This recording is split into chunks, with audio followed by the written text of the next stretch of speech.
welcome to our America 250 block party here in Philadelphia, the birthplace of the nation. Today we're celebrating more than history. We're celebrating the spirit of independence that sparked here 250 years ago and continues to move this great nation forward today. From the founding of our nation to the rail lines that connected it, this is a story of bold ideas, hard work, and people coming together. What better backdrop than Union Pacific's number 4014? An American icon is here as part of its first ever Coast to Coast tour, and we could not be more thankful to partner with Norfolk Southern to make this historic journey possible. Yeah. Before we begin, let's do a safety briefing. Safety is critically important to us here on the railroad. We've designated team members to call 911, retrieve the AED, and start CPR if necessary. In the event of an active threat, we will run, hide, fight. You've also seen a number of special agents and law enforcement around us. If there's an emergency, we will follow their direction. Now, if I can have our speakers please stand, and if I can have the front row take a scooch back for just one moment, I'd like to welcome Union Pacific veteran Ed Dickens and Norfolk Southern veteran Natasha Malloy. They're going to do our presentation of colors and our national anthem. So if we can all take about like 5 steps back. There we go.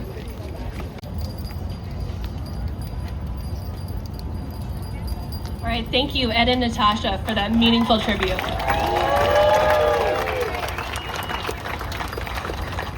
All right, big boy, it's more than a locomotive. It's a journey in motion. Number 4014 has traveled coast to coast, bringing communities together, just as railroads have done for generations. This tour reminds us to connect the connection across distance, across people, and it's shaping our country, and there's more to come. As part of today's celebration, we're handing out these special challenge coins. There's only 3,000. You can only get it here today and you can't buy it. So make sure you see us. We're really excited that you're here. Now, let's turn our attention to the video screen up here. And then after the video plays, we're gonna hear from Union Pacific CEO, Jim Vena. Some machines belong to history. Others helped shape it. But one became a legend. Built to conquer the mountains of the American West, Union Pacific's Big Boy number 4014 helped carry a growing nation forward at a time when the nation needed it to haul heavy equipment to support the war. That legacy moved again when the world's largest steam locomotive launched its first ever coast-to-coast tour from downtown Sacramento near historic Milepost Zero, where construction of the Transcontinental Railroad began in 1863. From California to Nevada, Utah, and Wyoming, Big Boy drew crowds across the West before turning east. After stops in Nebraska and Illinois, number 4014 crossed into Indiana and onto Eastern rails for the first time since 1941, partnering with Norfolk Southern to celebrate our nation's 250th anniversary. In many ways, the tour marks a return to where the locomotive story began in New York, where it first rolled off the assembly line. Hundreds of thousands followed along, lining the route across Ohio, Pennsylvania, and New York as the tour steamed toward Philadelphia for the 4th of July.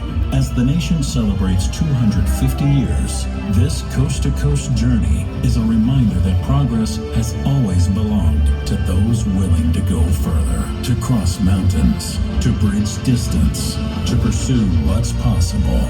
Railroads carry more than freight. They carry ideas, opportunity, momentum. They helped build a nation, because the story of railroading has always been about people. Every whistle echoes history, every mile honors those who came before, and every stop reminds us that America's story is still being written. Proof that what started at Milepost Zero is still moving this great nation forward.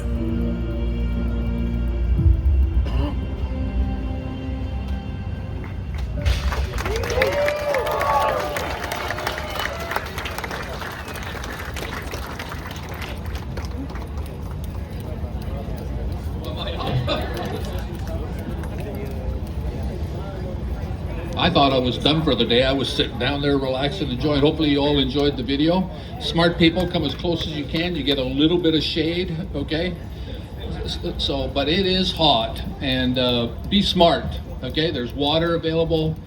Help yourself. Make sure you get water, and watch yourself. We want you to come here, enjoy, but also go home exactly the same way as you came, in a real safe manner.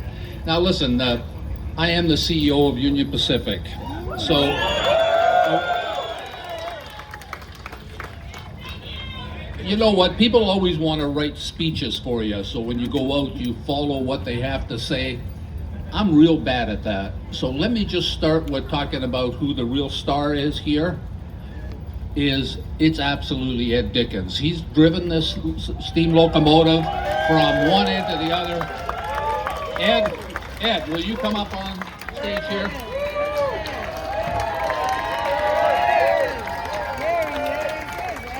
So when Ed and I were talking about doing this, and we knew that Norfolk Southern was the partner to do it with, and I got to give Mark a lot of credit and his whole team and being able to allow us to run it.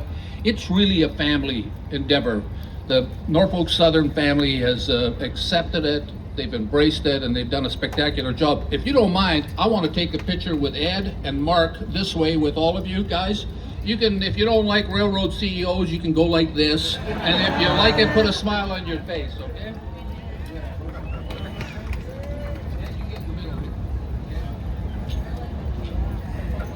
Do we all agree on everything that everybody does in this country? Absolutely not. But I'll tell you, most things that we do, we have a great country we all live in. We have a great prosperity, and I think it's the country that gives the greatest possibility for people to succeed and move their families so that the next generation is better than this. So let's celebrate July 4th, 250th, okay?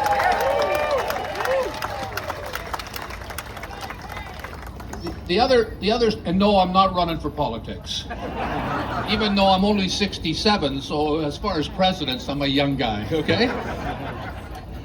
Now the real star is a star that's a little older, and that is that steam engine. And it has attracted, and what I love the most is when you watch young kids 10 years old come out and really enjoy it and the love that they give.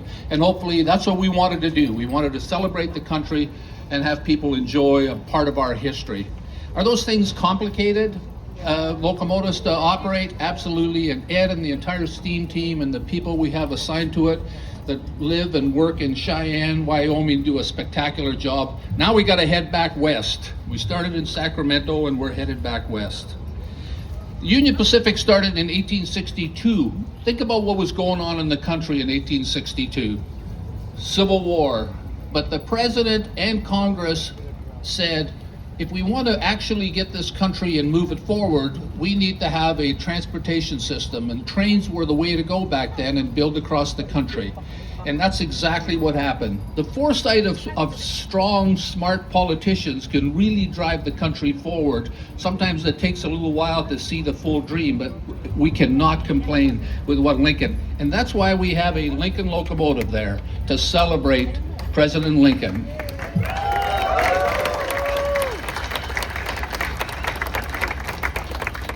Let's go back to 1860 and 1862. Everybody today thinks that the internet was invented 100 years ago, and phones, roads, but in actual fact, in 1860 at the census, in California there was only 380,000 people. Today it's 40 million. In Nebraska, so when the railroads started to go across, there really was an empty state there in California. I guess the people who lived there didn't think it was empty, but yeah, there was 380,000 people. In Nebraska, our hometown, where the railroad started to go west from the Missouri River, was a grand total of 14,000 people. The problem was you couldn't get people to move, and the railroad was able to develop towns and cities that today are part of the environment. The reason Atlanta was picked and has become such an important place for Norfolk Southern and for ourselves is that there was another town in Georgia that did not want the railroad to come through their town. and Atlanta ended up as a hub for railroads a long time ago. Pretty cool. So we're here to celebrate America's 250th, and the worst thing you can do as a CEO is keep on yapping. So I'm going to finish right away. It's hot. Listen, thank you all for coming. Really, okay?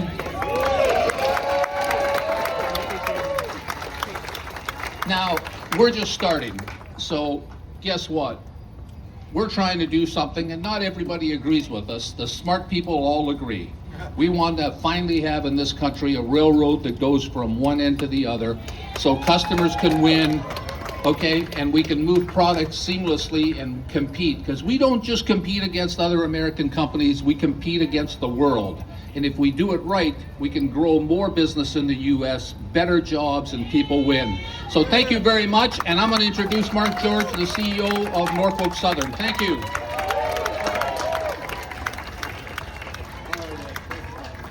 Appreciate it. Well, good morning and happy Independence Day, everybody. Really excited to be here. First, I want to thank Natasha, Ed, for your service to the country and the presentation of colors. Thank you, and Natasha, thanks for your service to NS. Honored to represent Norfolk Southern today and our predecessor railroads as we kind of celebrate this historic day, 250 years from our nation's birth.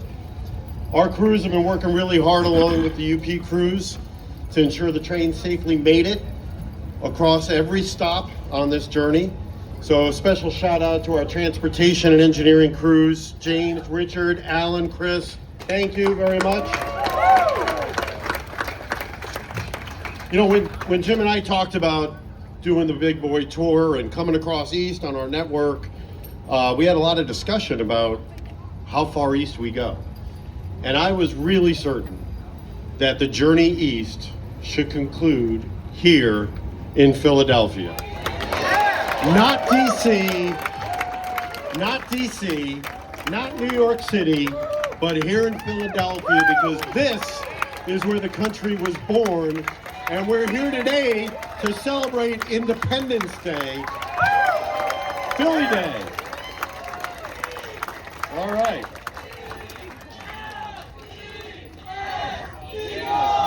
Yeah. So while we're celebrating our country's 250th, many of you don't know, but next year, Norfolk Southern's legacy reaches 200 years old. We're going to be celebrating our 200th anniversary next year, just 50 years behind America's founding. And we're really proud to have helped our country expand and propel forward. You know, in those early years, America was a narrow nation anchored on the Atlantic coast. Movement inland was slow. It was costly, it was uncertain, it was dangerous, but the railroads changed that dynamic dramatically by connecting communities, lowering the cost of transportation, shrinking travel times. Yeah, travel times would take months to go just to the Mississippi out west, and suddenly the railroads would allow that to happen in days. And we opened up vast new territories to settlement and commerce. Entire towns and eventually cities rose because of our rail lines. You go to a town, when you see a train depot in the center, that was likely the first thing that appeared there. And an entire town, first the rail employees and then others, would emerge from that depot and transcend, and cities would grow from it. Today in Pennsylvania, we celebrate 3,400 employees that work here in the Commonwealth. Across the state, communities have grown alongside our rail lines from Scranton to Philadelphia, from Conway to Altoona. We are super proud to celebrate the people, the places, and the railroading heritage that continue to shape this Commonwealth. That's exactly what we set out to capture with our 6 America 250 locomotives that we have painted by our craftsmen in Juniata, Pennsylvania. They painted all 6 of those. You see the dark red one there that has what on it? The Liberty Bell. What more appropriate to have here in Philly than our locomotive with the Liberty Bell, celebrating Philadelphia. You know, in 1915, one of our predecessor railroads, the Pennsylvania Railroad, participated in a tour to carry the Liberty Bell across the nation. It touched 215 towns and millions of Americans to celebrate what originated again here in Philadelphia. Now, at the very end, our train consist also consists of the Marco Polo Pullman car from 1927. This is the car that carried Franklin Delano Roosevelt around as he campaigned for president. And you got to remember, you go back to his era, you're talking the 20s and 30s, there was no Air Force One. There wasn't even an interstate highway. The only way to travel back then was on the railroad. So we were bringing politicians to the communities, and that car is there pretty much preserved in state from when he died, and that car carried his body after he died on our network. So we have a proud history as a nation and as an industry, but every generation has got to play a role in moving us forward. And our early railroad innovators asked themselves simple questions. How do we move goods more efficiently? And this is the same question that motivates us to innovate today. And the backdrop right here, this train with that big boy, which is a beautiful piece of equipment. And I was in the cab yesterday. I can't believe how bloody hot that thing is, Ed. I mean, it is unbelievable. What did you say, 150 degrees in the cab? And 200 if you're standing up, as tall as he is. It's brutal. But that is still operating, as you can see today, with all the beautiful equipment behind it. So while we work together and demonstrate that us and UP have a common mission, that innovation and trying to propel our country forward is really why we believe we need to merge to bring a solution to our customers, to our employees, and to our country to move goods seamlessly on a single line instead of having these handoffs like we have today. So we're really proud of what we're doing in this partnership, and we're really proud of where we are as a country. And I encourage you all to stay positive and ignore all the negative discourse that's out there. We are the greatest country on the face of the earth. Remember that. So finally, thank you to our railroaders that are out there, Norfolk Southern and UP railroaders. Thank you to our retirees, to our rail fans. Thank you all for braving the heat to come out here and celebrate our nation with us and marvel at this beautiful piece of equipment. And with that, it's my honor to introduce someone who's helping lead that work forward here today in Pennsylvania. Shelley Cameron, President and CEO of the Chamber of Commerce. Thank you, Shelley. Good morning, everyone. Who's from out of town? Welcome to Philadelphia for the semi-quincentennial, our 250th anniversary and birthday. I'm so glad you all are here. The Chamber of Commerce for Greater Philadelphia has been working on behalf of businesses like the two on stage with me for 225 years, and we are proud to lead that work. I know it's really hot outside, so I just have a couple of remarks, but I gotta start by saying, where else in the United States could you have a 1.2 million pound steam engine and a World Cup game all happening on the same day, right? Anybody out there ever heard of Mbappe? Yeah, he's pretty fast, but Mbappe, meet your competition with Big Boy. I want to take a moment to thank the Union Pacific and Norfolk Southern veterans, Ed and Natasha, who presented the colors. It is really important for us to remember those who have served in our military to help keep us free. How many of you out there are veterans? Please raise your hand proudly. My husband out there too. A round of applause and thank you for your service to everyone who served our country. So I also served in the Air Force and later led the Philadelphia International Airport. So that planes, trains, and automobiles, I did the planes part. But I know what it means to connect people and to help business to happen. And without a strong transportation network like we have in Pennsylvania, that doesn't happen. We are at an amazing nexus in Philadelphia, in South Philly here. We have trains, we have planes, we have highways, we have the port, we have our amazing sports stadiums, Go Birds, and it is an amazing thing that we have as an asset. Other communities would kill to have that. And it's really pretty amazing. I'm just going to end with a couple of stories because I don't think you all are here to think about the business that railroads facilitate. I think you're here because trains in some way have touched you personally, right? So 2 quick stories. One, my grandparents were, my dad grew up in Johnstown, Pennsylvania. Yay, Johnstown! My grandfather was an auto mechanic. My grandmother was a butcher. And when I would go and stay with them, I would hear the train whistle from their house in Johnstown. It was what woke us up every morning, and it was what put us to sleep every night. And so when I hear that train whistle, I think of my granny and my grandfather long since passed.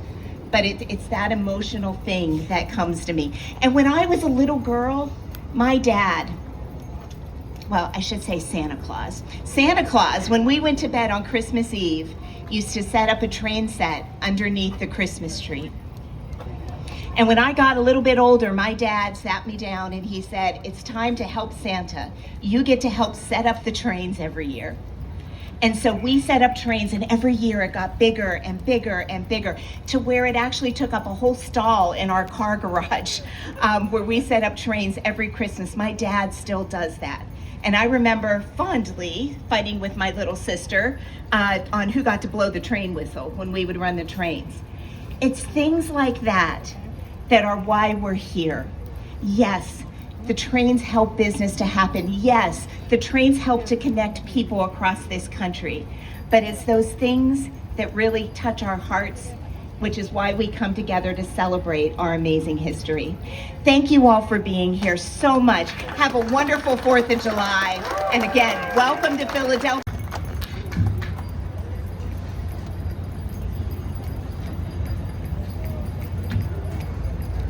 All right, and if I can invite the rest of our speakers to join us at the ceremonial tie.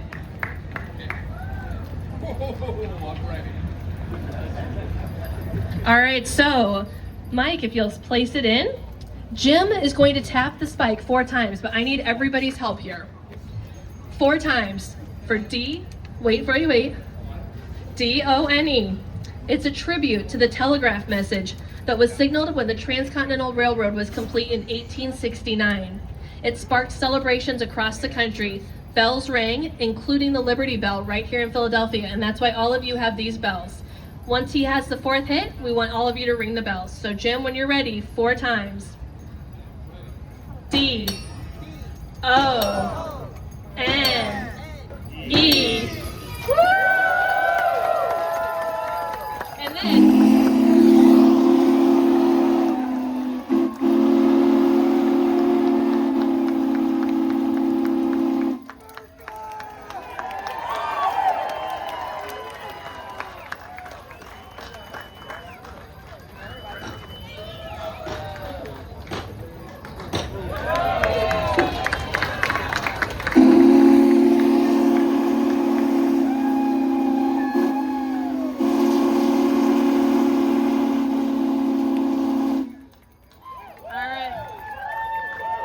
we're going to close things out today. Thank you very much for coming. Thank you for being a part of our 4th of July. We hope that you all stay safe. As Jim mentioned, there's lots of water.